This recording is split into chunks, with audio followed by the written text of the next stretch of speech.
G'day, mate. Welcome along to episode 83 of the Exponential Performance Podcast. So good to have you here. Nick, how you doing this week? I'm good, thank you, Mr. Graham. I'm good. How are you?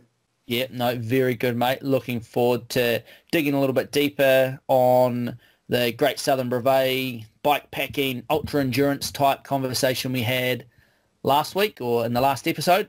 Lots of people have been commenting on it, and which is kind of interesting because I don't really like talking about myself too much in the stuff that I do because it's kind of personal or private to me, I guess.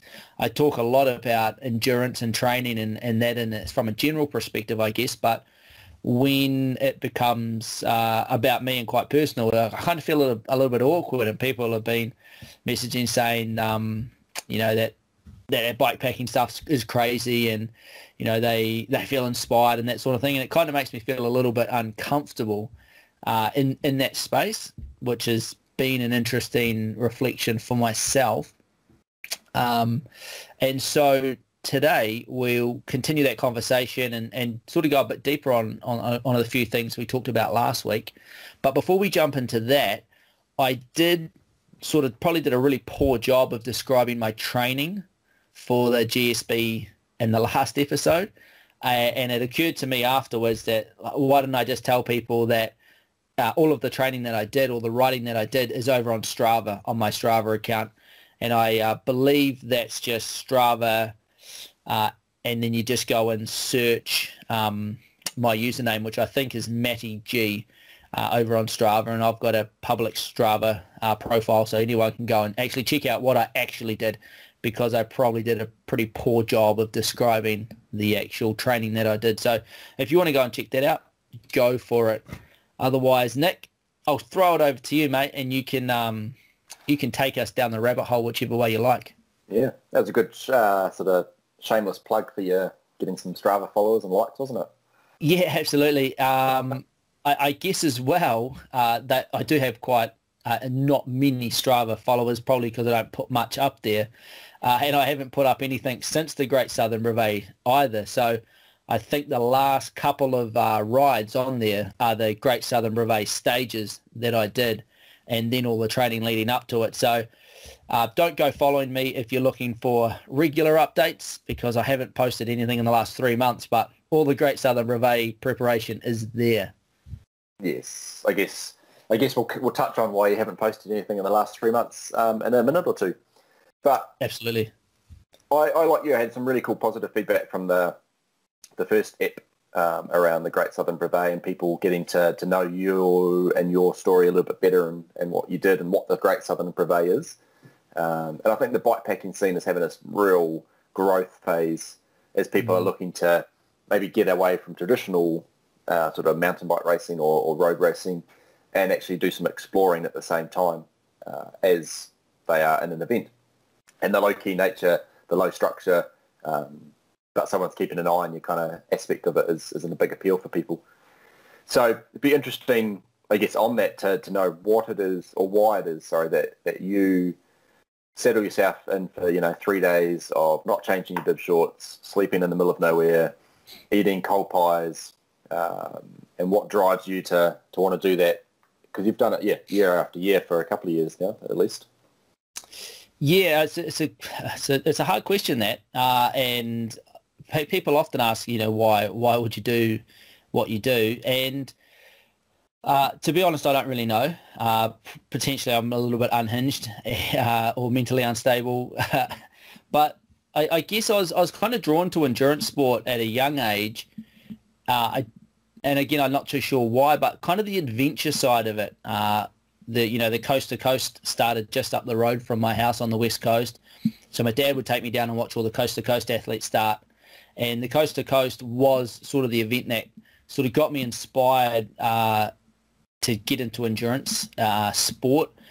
And of all the endurance sport I've done, multi-sport, adventure racing, mountain biking, the bike packing is the hardest thing that I've done on multiple levels, in terms of like physically hard, mentally hard, even like emotionally and spiritually, if you wanted to go, super deep on it.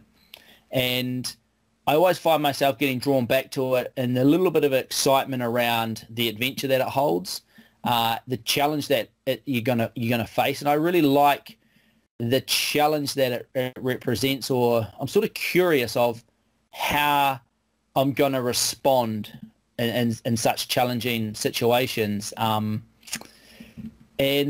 I kind of use bikepacking at this stage of my life anyway as a little bit of a laboratory, like a real life lab, to go and test all the principles, all the values that I kind of talk about, one on the podcast in terms of, physical training, that sort of thing, but also around the concepts of the Harden Up Inc.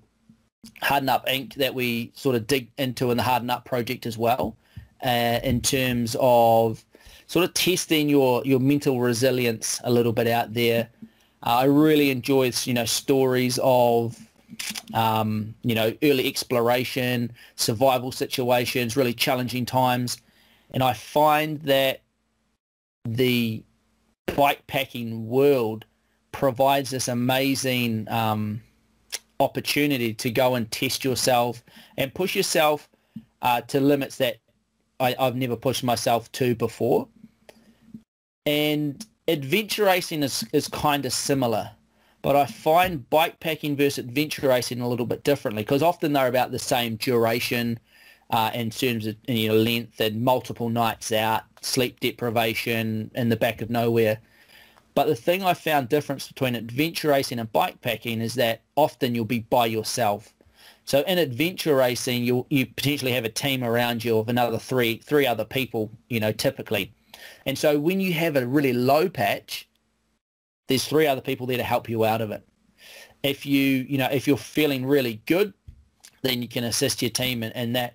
But when you're at your lowest point in bikepacking and it's, 2 a.m. in the morning, you're in the middle of nowhere, it's howling wind, it could be raining, and all you want is, a teammate to give you a push up a hill or take your bag or whatever it might be, there's no one there. And you sort of come face to face with, with yourself a little bit. And I'm just really curious about how I respond to those sort of things. And I find it's a really interesting way of experiencing it, because it's a little bit like compressing life into 3 or 4 days of riding. You experience so much, so many highs and lows, so many incredible things, so many extremes in terms of, you could be riding along and it's a beautiful hot day, and then 12 hours later it's freezing cold and it's snowing or sleeting. You got sunrises, sunset, extreme high climbs where you're just climbing, for 3 or 4 hours, groveling and going nowhere and feeling absolutely terrible. And then you go over the crest of the hill and it's just a screaming downhill and you're having the most fun of your life. And so it's just this really intense experience that I find myself going back to. So I'm not even too sure if I've answered why I do it, but I guess that kind of gives a little bit of a framework around some of the reasons I keep going back. And it ticks a lot of boxes for me, I guess. You get a really good physical challenge, that mental aspect, and it goes just a little bit above and beyond of going and seeing how fast you can ride or run a shorter distance, I guess. Yeah, I mean, it's interesting. I have this conversation quite often with a mate of mine, Mark, who's been dying for a shout-out from time to time, so I managed to sneak that in there somehow, about what's the limit of these events. We started off with a marathon or a half marathon, and then the marathon, and then 50 Ks, and then 100 Ks, 100 miles. There's 200 mile races, and bikepacking. You've got the Tour of Aotearoa, which took you 11ish days. Yeah, I mean that's 3,000 kilometers. Yeah, and then there's bigger ones still that go across America or down the length of America, and across Australia. There is no end to it in sight, No, so where in your personal laboratory then, where do you think the limit is for you? Are you seeking something bigger than the Tour of Aotearoa at any point? Yeah, that's an interesting one as well. I always come back to the Great Southern Reveille because I kind of like the length of it. And this probably goes a little bit into, potentially one of my weaknesses as well, in that I don't like being away from home too long. And that the Great Southern Reveille, you're sort of, done and dusted kind of within 5 days of, start, finish, door to door, if you like. Potentially 6 days if you take the night before getting to the start line. So what I'm able to find I'm able to do is get all of those experiences, really physical challenge, mental challenge, all in there at once, kind of in a condensed package, and without being away from work, family, home life too long. And then when you start to go more than that, like the Tour of Aotearoa is, I think I was kind of 15 days door to door, sort of leaving home, getting to the start line, finishing, getting down. And so the longer time frames for me, I don't like as much because one of my core values, I guess, is my family and being a great dad. And I don't know exactly what a great dad is or what it looks like, but a big part of it for me is being present or being there. And so I don't like to take myself away for too long. And as we sort of go down this rabbit hole a little bit, a big part of why I had such a down period for so long was being away from my family for a while. And I sort of went through a bit of a low patch in the Tour of Aotearoa as well, where one sort of evening, all I wanted to do was be home. I've had enough of it. I'm done. I just want to be home. And I found myself like riding through the countryside and seeing lights on in these houses and just being drawn to them and seeing people sitting down at the dinner table and watching TV with their family and all that sort of thing, and just think, I don't want to be riding my bike anymore. I'm done. I just want to be home. So the duration in terms of it is definitely not necessarily a limit, but something that I don't like going really long, because then I feel that, I don't know, I'm taking away from other aspects of my life, if that makes sense. Yeah, it does. Yeah, and I mean, I've had, again, we've probably all had that experience of on a cold, wet, dark evening, out running, biking, whatever you're doing, and you run past a house, you can smell dinner cooking, you can see people inside by a warm fire. And you can get that kind of, I guess, homeliness kind of feel from an hour run. But to have it, 2 days or 1.5 days into your biking, knowing that you could easily pick up the phone, bring home, and someone would come pick you up. But also you could carry on riding your bike for another day and a half. And so I guess overcoming that is a much bigger mental challenge than anyone that hasn't been in that situation can probably fathom. Well, yeah, and I mean, it kind of, it's silly in saying that sort of thing. Like, it's not even a problem, right? Like, I chose to be out there riding my bike, and I'm doing it for fun, and it's not like I've been away for 2 years or 6 months, or these other positions people find themselves in, whether it be work commitments or stuck overseas because of COVID or whatever it is. So it's not actually, in the scheme of things, it's not even a big deal. But I just liked to make it a big deal, I guess, at that particular time. Do you think it's worse though? And I mean, I've never done anything like your extreme, but a couple of weekends ago I did a race that took me 7.5 hours, and you're halfway through and it's mucky and it's crap, and you're like, what am I doing? But then you keep coming back, well, I paid to do this. Like, I've literally paid money to have this inflicted on me. Do you think it makes a difference that your why is strong enough, I guess, to keep driving you through that kind of pain, versus someone that maybe has to go away for work for a month? That's their they're away working. That's what they're doing. They don't have a choice as such. They're getting paid to do it. They haven't had to, they're working for their family in that respect, versus you're out doing something for yourself that you've paid to do. Yeah, absolutely. And I guess as well, it is part of the challenge. It's part of the reason why we seek these things out. And the challenge is, and the challenges that that sort of you find yourself in, they are often kind of out of the blue. Like you're thinking that it might be, I'm just going to struggle up these hills and the endless climbing and really hot conditions.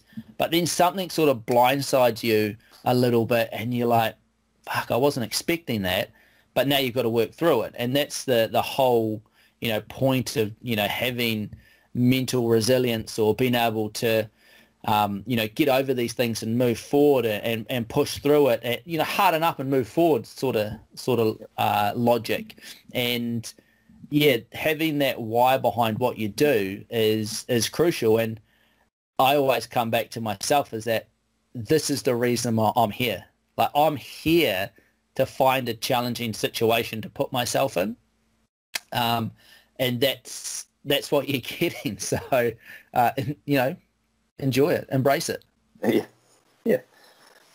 And embracing it's a strong concept. Again, it's a bit like the cold pie situation. I just don't know if I could embrace it, but I will at some point have to try.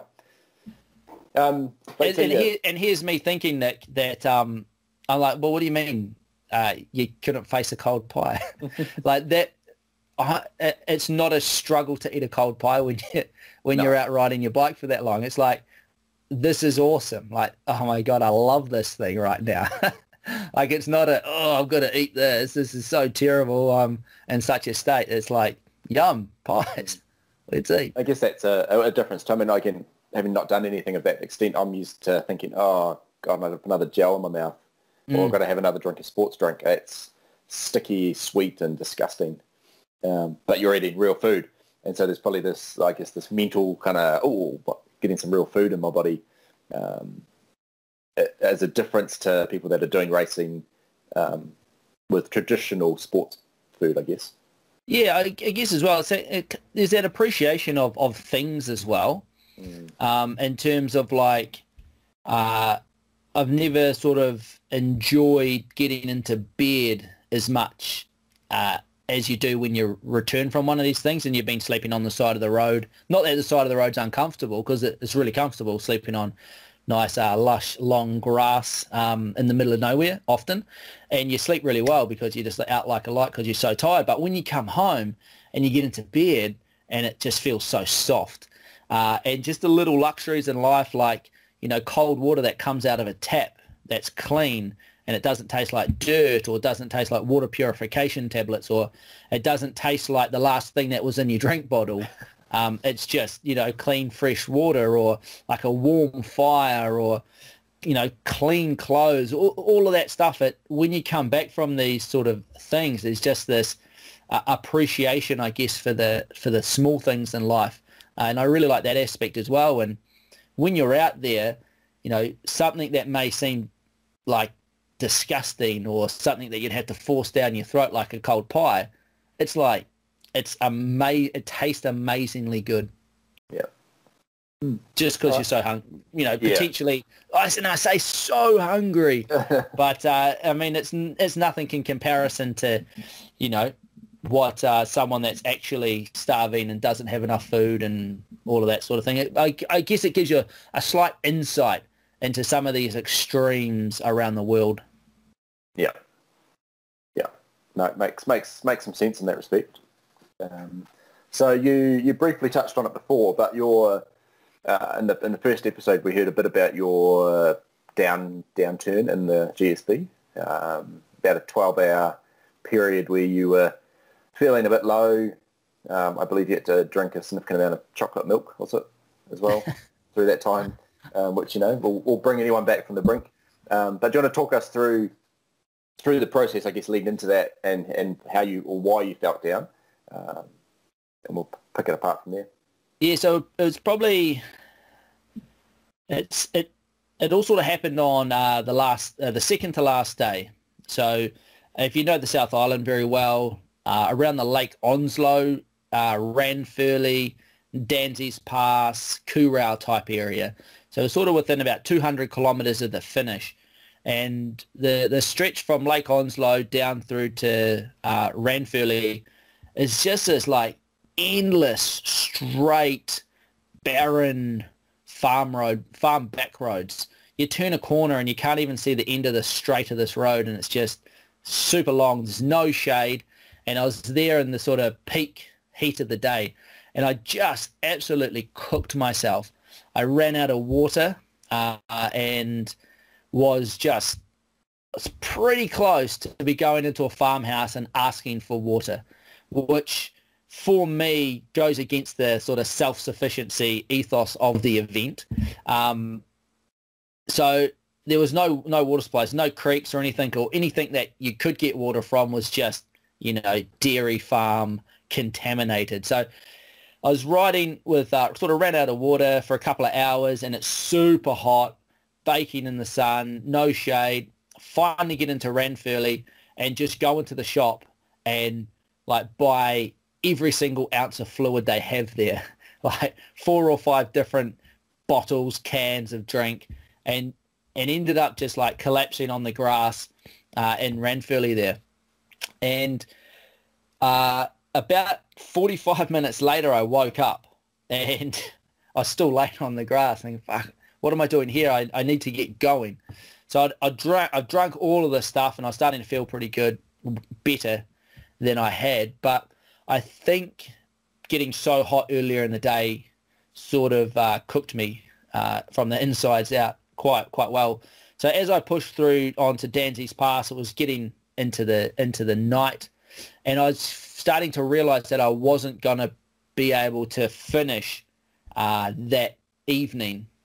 So I sort of had this plan in place that I'd finish late on that night in Tekapo, which happened to be my youngest daughter's birthday as well.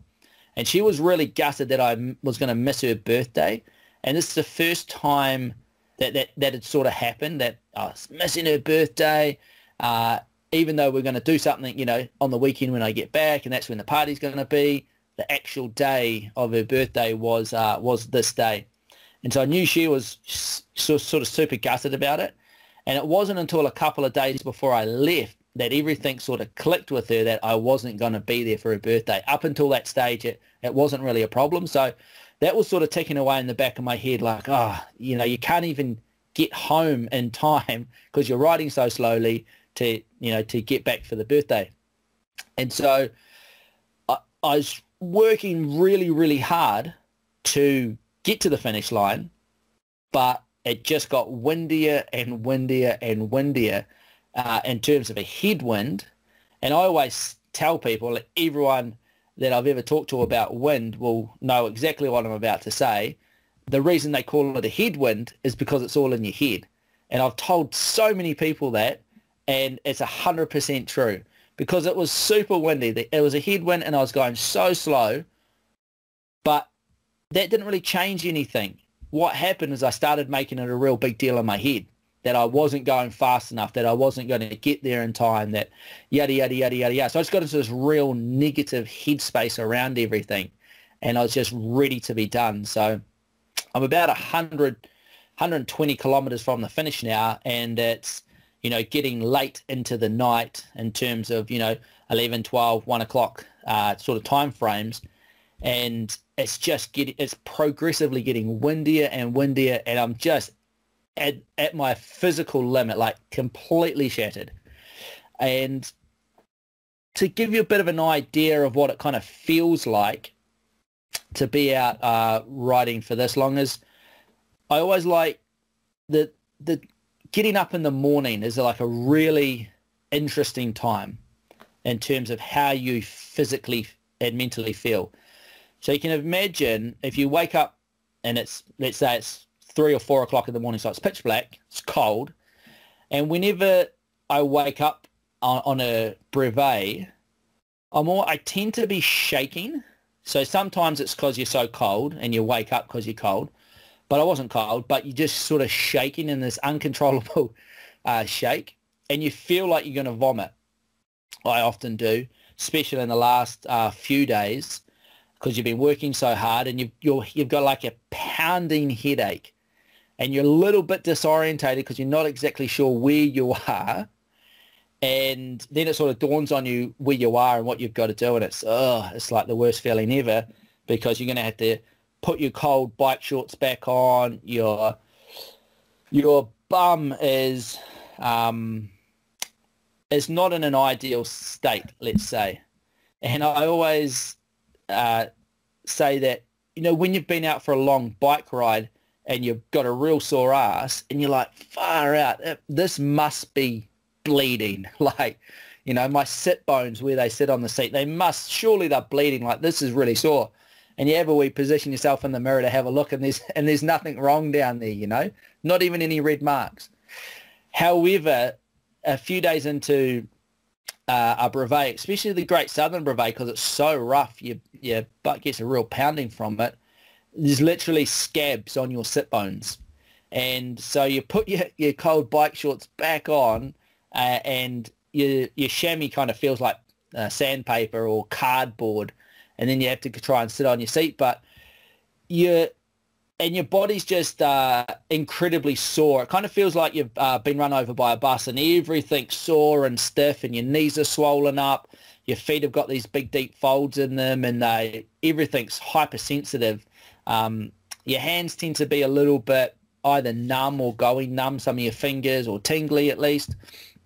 And so I kind of describe it as like the worst hangover, waking up with the worst hangover that you have ever had in your life. Feel sick, not sure where you are, everything's a bit blurry, you sort of got the shakes on, feel like you're going to vomit. Excellent. Let's get our gear on and get on our bike. But so that's a little bit of an outline of where I was on this last evening. And to top it all off, without wanting to get too graphic or give too much information, I had this really weird chafing or rub on the end of the old fella downstairs, if you can pick up what I'm saying. And it was getting super infected and swollen. And it's the worst discomfort. Well, not the worst discomfort. It's right up there with the worst discomfort I've ever sort of experienced. So if you can imagine all of the tender touch points that are going to touch your seat, they're not feeling the best. And so this combined with the whole missing of the birthday party, I wasn't in a very good mental headspace, let's say.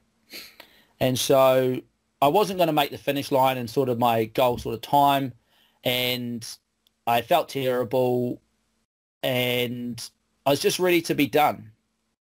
So I'm sitting there, 2 o'clock in the morning, and halfway up the Hakaturamia Valley, and it's just this howling headwind, and I sort of get to the point where I'm done. Like, I'm quite happy to be finished right now. Don't want to be here anymore.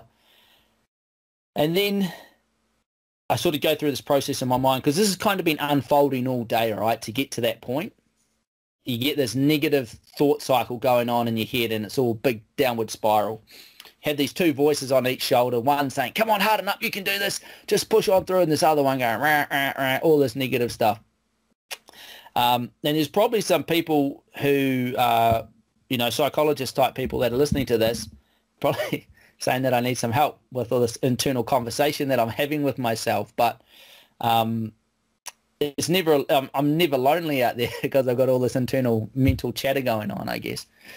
So I sit down on the side of the road and think through my options. So 3 o'clock in the morning, who am I going to call? Well, I'm not going to call Lily, my wife, because she's back in Hawea, 300-400 kilometres away, whatever it might be, 3 a.m. She's not going to be super stoked getting a call at that time. She's not going to jump in the ambulance and come out and pick me up because it'll be daylight by the time she gets there. I'm not in any immediate danger, so I'm not going to push my, SOS beacon and have a helicopter come and pick me up because I'm literally sitting on the side of a road, not in any immediate danger. So the biggest thing I needed to do was just stop this downward thought cycle. And a big part of that for me was I'm not going to get there, just accepting it. I'm not going to get there in the time that I want. Does that change anything? No, not really. I'm going to have a sleep now because this is the time that I normally have a sleep. I'm going to get up in the morning and then finish it off. So That's exactly what I did. And by the time I sort of went through those simple steps, the last 12 hours, didn't necessarily even need to happen because it didn't change anything. And the big thing I took away from it, it was just how these negative thoughts can just, start spiraling out of control.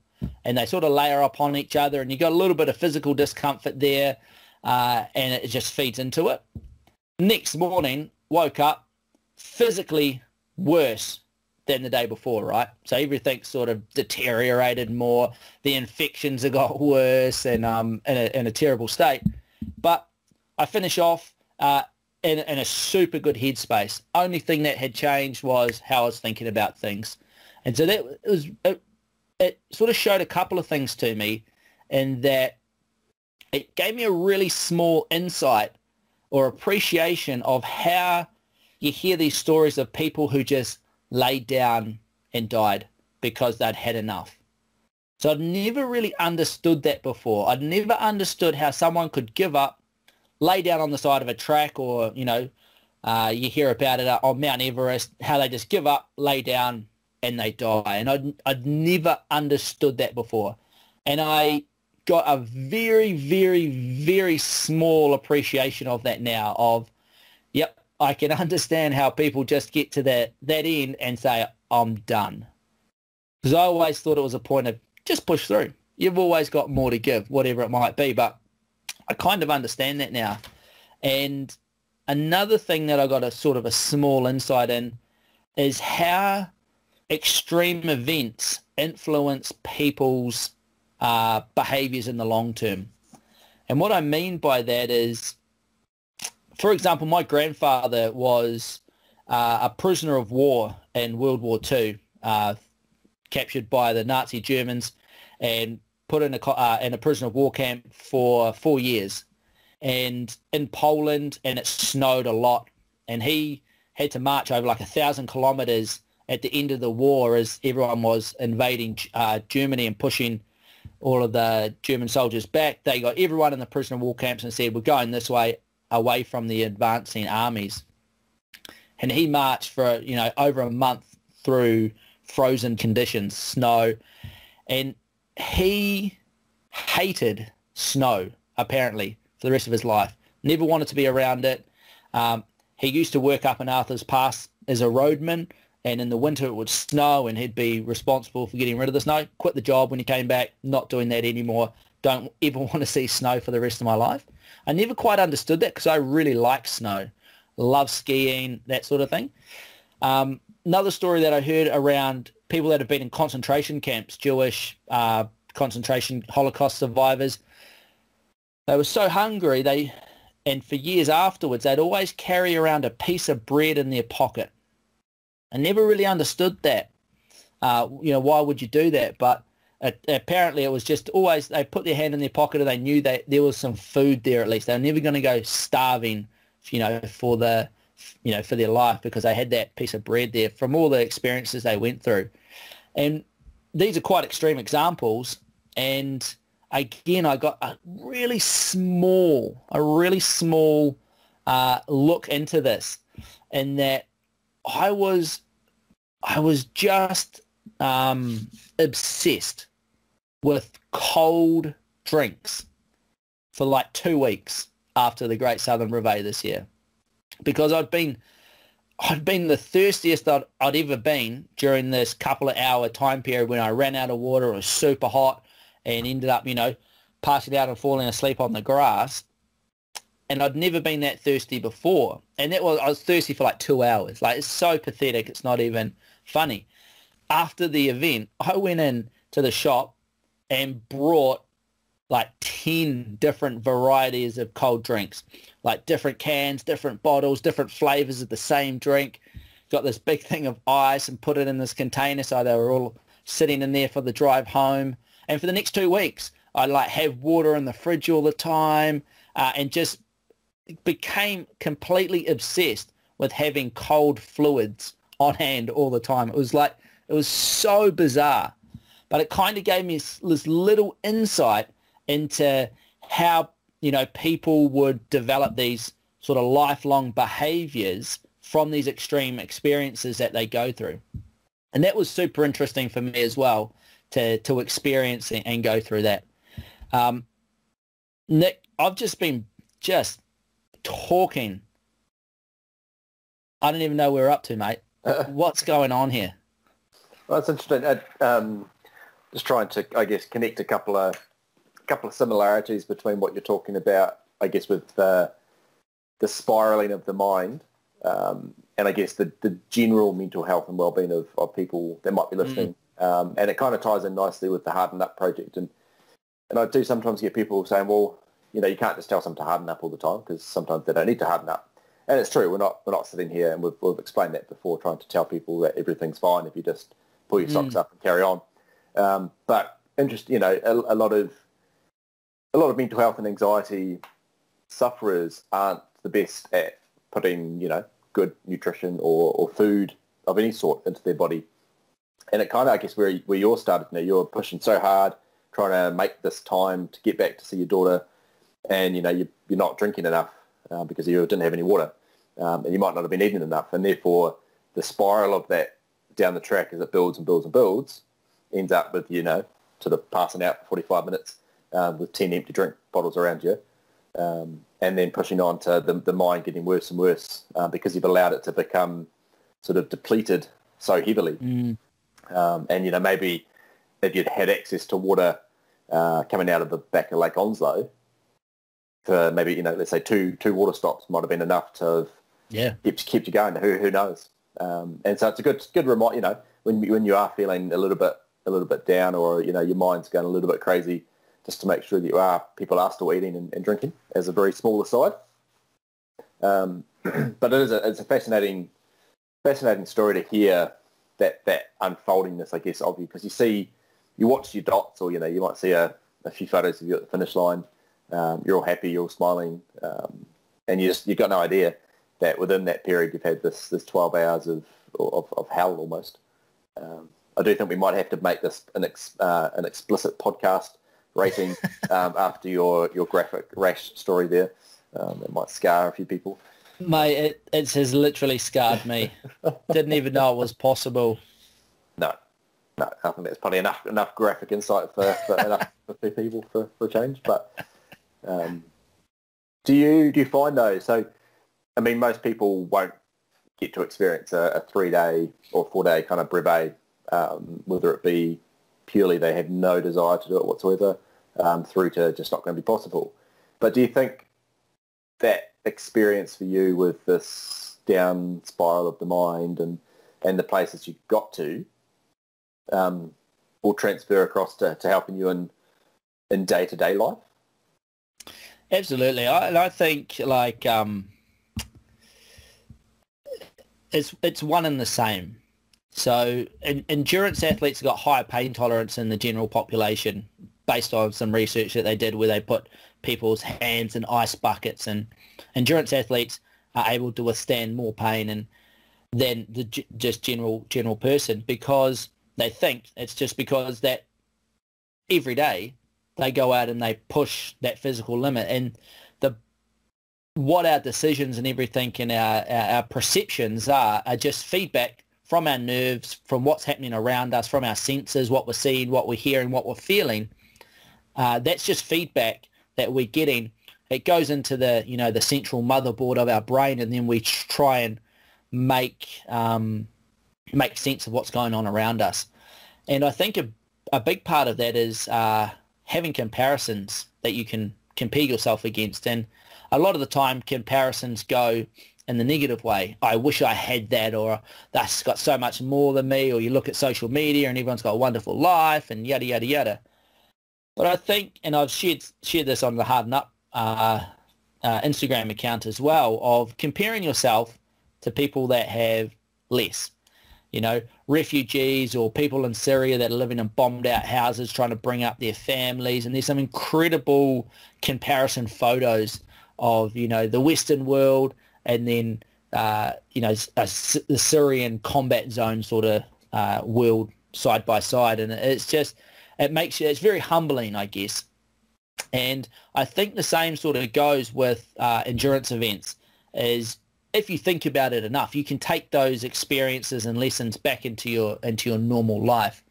And that I really try not to complain about anything, especially not being thirsty or hungry, because I know I've kind of been slightly off the average in terms of I've been kind of thirsty and kind of hungry, but I know that in these events, but I know that is nothing in comparison to like extreme thirst and extreme hunger. And so when I walk around on a day-to-day basis, it's like, this is just so good. You know, I've got nothing to complain about. Or when there's challenging times in terms of, you know, stress at work or stress at home in terms of, you know, kids' behavior and that sort of thing, I always try and remember that there was a time where all I wanted to do was be at home because I missed everyone so much. Do you know what I mean? And now here I am, and the kids are having a complete meltdown, and I've just got to be here, deal with it the best I can, you know, not lose my temper, and just try and help my kids through whatever they're going through in the best way that I can. So I really find that it flows both ways in terms of the experiences that I have out when I'm pushing my personal limits flow back into my sort of everyday life as well. And then everyday life flows on into those endurance experiences at the same time. I guess one could get quite philosophical on the matter and say, like, life is one big endurance. It is. Yep. So we're all in it. Mate, we're all in it for the long run. It's the human race that we're part of. It is. Yeah. And I mean, the more I do and help people and, you know, work with different people, the more I sort of start to develop that thought, and that it becomes a lot more than just training for an endurance event, you know, for a race on the day, whatever it might be. But it is the bigger picture is life and how it shapes your life on the whole, in terms of the experiences that you have and the things you do each day and the company that you keep and all of that stuff. And it is pretty high level thinking, I guess, and quite philosophical, but I think it's a good thing to reflect upon as well. Yep. I agree with you wholeheartedly. So we're going to wrap it up there, team. If you're still here, well done on surviving this brutally long, rambly endurance event of Matty's long bike ride that he did once. If you've got any questions, feel free to let me know. Always keen to connect with the people that are listening to this podcast. If you've got any things you'd like to see in the future, things you'd like us to talk about, let me know. We'll do our best to get those onto the podcast, whether it be special guests or topics, that sort of thing. Otherwise, get out there, train hard, but most importantly, train smart. We'll talk to you next time.